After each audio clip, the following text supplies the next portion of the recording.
Ingaani ra kadali mamasulog tamban diri sa Taiwan mga beto. Tignan mo mga beto, ang daming kumitkit na mga tamban sa aking sabiki. Dito sa South Pier sa Anping sa may Coast Guard, pwede kang mamingwit ng libre walang bayad. Nagdala ako ng ice kasi para mas fresh ang ating mga tamban. Bumili na rin ako ng sabiki na number 2 na merong 8 kawil. Ayan ang ganda niyan, maliliit yung kawil.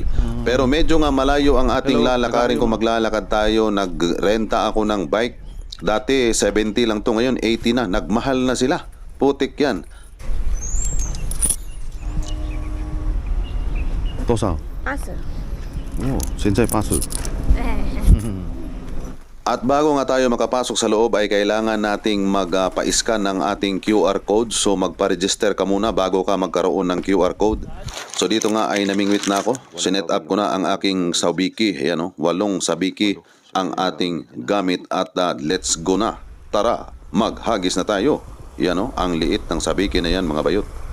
Ang liit-liit. Kung marunong kayong gumawa ng ganyang kaliit na sabiki, pwede kayong mamingwit ng tamban. Bayuta ka.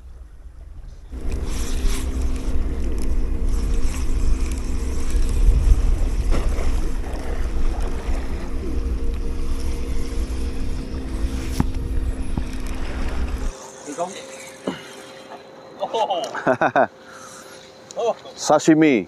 Sashimi. Yan marami 2, 4, 6, 6 Anim.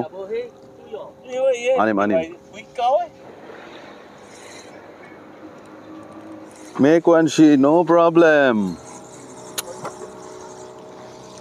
Nahagisan ko yung linya niya. Hinagis kasi dito banda sa akin Pero no problem naman to, mabait naman yung mga angler. Ang dami kasi doon, hinagis ko doon sa malayo.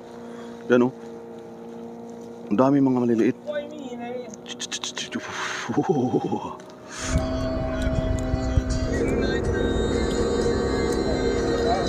So fresh.